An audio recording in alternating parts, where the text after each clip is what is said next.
नमस्कार साथियों, स्वागत है आप सभी का हमारे चैनल कॉम्प्लेक्स वार स्टडी हब पे। आशा करते हैं आप लोग स्वस्थ होंगे, मस्त होंगे और आपका प्रिपरेशन भी अच्छे से चल रहा होगा।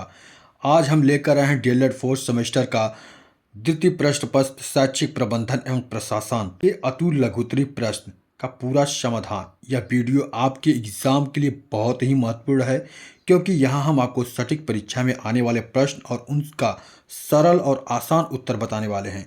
तो वीडियो को अंत तक जरूर देखें अगर आप सच में इस बार डीएलएड परीक्षा में अच्छे अंक लाना चाहते हैं। साथियों, यह वीडियो आपके लिए बहुत ज़्यादा हेल्पफुल होगी। तो चलिए बिना देरी के हुए हम लोग सेशन को स्टार्ट करते हैं। और आज का ये आपका पहला प्रश्न है, सी मैट का गठन कब हुआ था? 1995 ईस्वी में। नेक्स्ट, राज्य शैक्षिक प्रबंधन एवं प्रशिक्षण संस्थान कहाँ स्थित है? इलाहाबाद में। एनपीआरसी के प्रमुख को क्या कहते हैं? एनपीआरसी के प्रमुख को संकुल प्रभारी कहते हैं। ग्राम शिक्षा समिति का अध्यक्ष कौन होता है? ग्राम प्रधान होता है। ग्राम शिक्षा समिति का सचिव कौन होता है? प्रधानाध्यापक होता है। उत्तर प्रदेश राज्य का शिक्षा संस्थान कहाँ स्थित है? उत्तर प्रदेश राज्य का शिक्षा संस्थान इलाहाबाद में स्थित है। शैक्षिक प्रशासन से आप क्या समझते हैं? उपलब्ध संसाधनों का दक्षतापूर्वक तथा प्रभावपूर्ण तरीके से उपयोग करते हुए लोगों के कार्यों में समन्वय करना, ताकि लक्ष्यों की प्राप्ति सुनिश्चित की जा सके, शैक्षिक प्रशासन कहलाता है। आपदा प्रबंधन से आप क्या आशय है, या आपदा प्रबंधन किसे कहते हैं? अचानक होने वाली एक विध्वंसकारी घटना जिससे व्यापक जान माल की क्षति होती है, उस आपदा के कारण होने वाली हानि को कम करना और आने वाली आपदा से बचाव में किए जाने वाले प्रबंध को आपदा प्रबंध कहते हैं। ग्राम शिक्षा समिति का कोई एक कार्य बताइए। प्राथमिक शिक्षा की स्थापना, नियंत्रण एवं योजना प्रारूप बनाना, भवन निर्माण एवं अन्य प्रगति योजनाओं के विषय में जिला पंचायत को परामर्श देना ग्राम शिक्षा समिति का कार्य होता है। और आप जानते हैं कि ग्राम शिक्षा समिति का अध्यक्ष ग्राम प्रधान होता है और सचिव प्रधानाध्यापक होता है।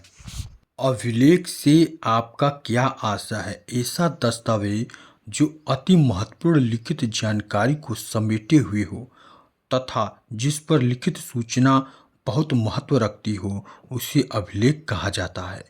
मानवीय संसाधनों से आपका क्या आशय है? मानवीय संसाधनों में निम्न महत्वपूर्ण बिंदु हैं, जिसमें शिक्षक, बच्चे, समुदाय आते हैं।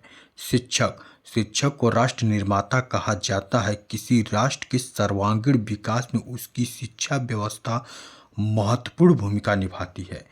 शिक्षक बालक को सही दिशा देकर उसके ज्ञान वर्धन के साथ उसे मानवीय प्रवृत्ति की ओर अग्रसर करता है।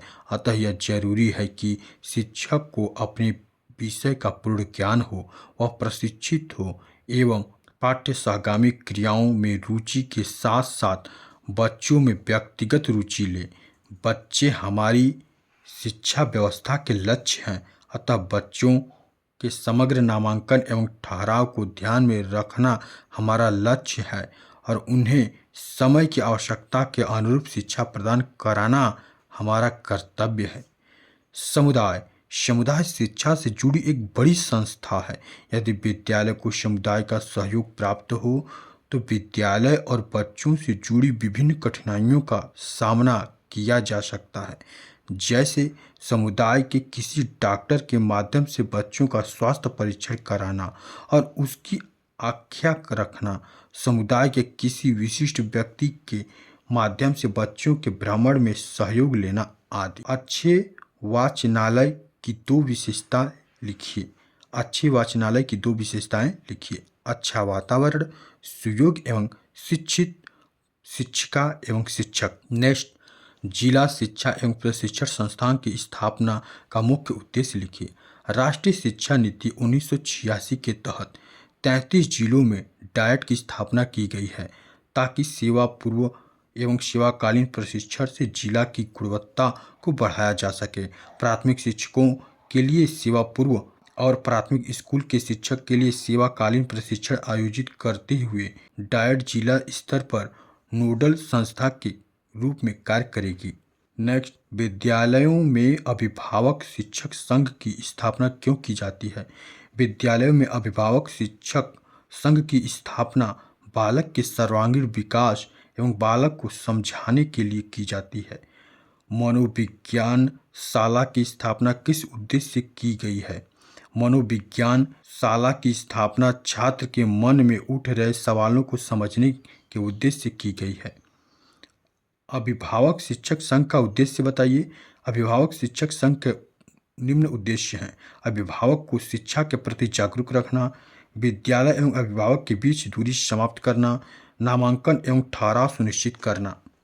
राज्य विज्ञान शिक्षा संस्थान कहाँ है? राज्य विज्ञान शिक्षा संस्थान इलाहाबाद यानी प्रयागराज में है। राज्य हिंदी संस्थान कहाँ स्थित है? वाराणसी में। आंग्ल भाषा शिक्षण संस्थान कहाँ स्थित है? इलाहाबाद में। मनोविज्ञान और निर्देशन विभाग कहाँ स्थित है? इलाहाबाद में। राज्य शैक्षिक तकनीकी संस्थान कहाँ स्थित है? लखनऊ में। राज्य परियोजना कार्यालय कहाँ स्थित है? लखनऊ में। CMAT कहाँ स्थित है? प्रयागराज में। शैक्षिक भ्रमण का महत्व बताइए।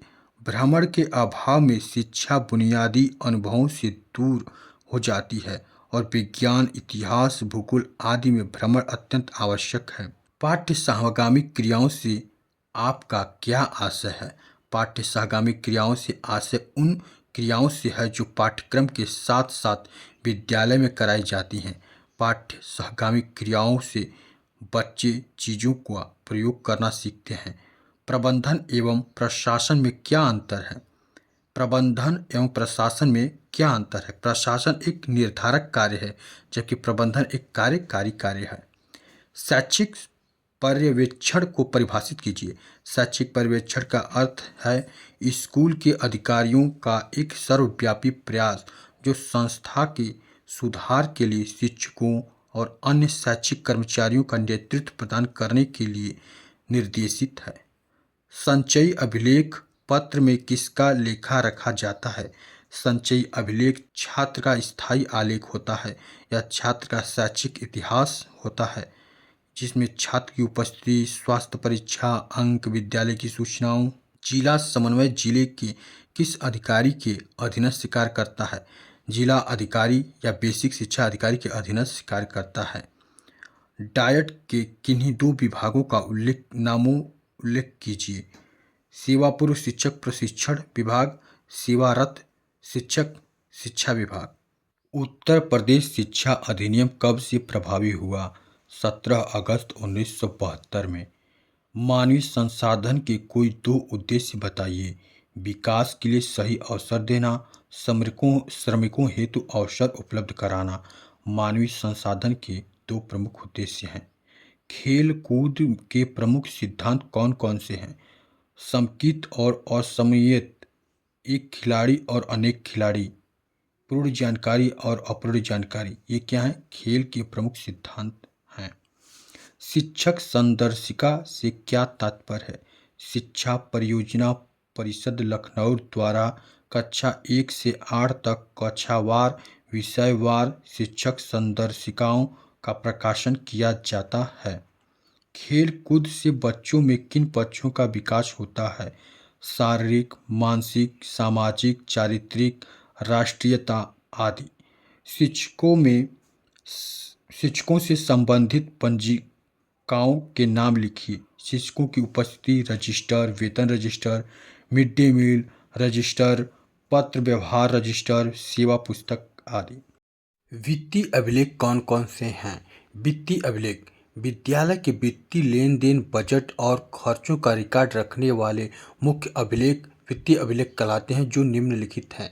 कैश बुक, आय व्यय का दैनिक ब्यौरा, बैंक पासबुक, बैंक में जमा और निकासी का रिकॉर्ड, चेक बुक, भुगतान के लिए इस्तेमाल की गई चेक पुस्तिका, अभिलेख पंजिका, विद्यालय के सामान की खरीद और स्टॉक का रिकॉर्ड, बिल, वाउचर, फाइल, खर्चों से संबंधित रसीदें, मिड डे मील खाता, मिड डे मील के लिए प्राप्त और खर्च की गई राशि का रिकॉर्ड, विद्यालय अनुदान, पंजिका सरकारी अनुदान का विवरण, वित्तीय अभिलेख हैं। बीआरसी तथा एनपीआरसी में क्या अंतर है? बीआरसी ब्लॉक स्तर पर एवं एनपीआरसी न्याय पंचायत स्तर पर शैक्षिक गतिविधियां करते हैं।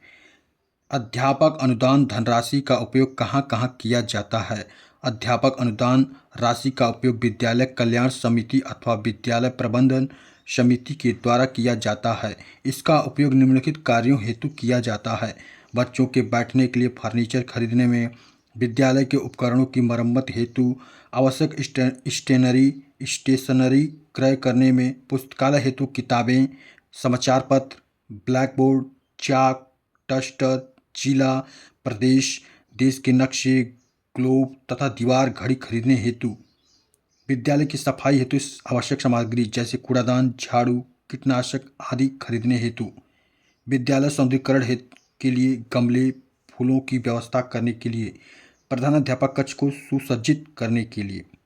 उत्तर प्रदेश के राज्य परियोजना कार्यालय का मुख्यालय कहाँ स्थित है? लखनऊ। प्रबंधन प्रक्रिया के अंग कौन कौन से हैं? नियोजन, संगठन, निर्देशन, मूल्यांकन, नियंत्रण, सामंजस्य आदि।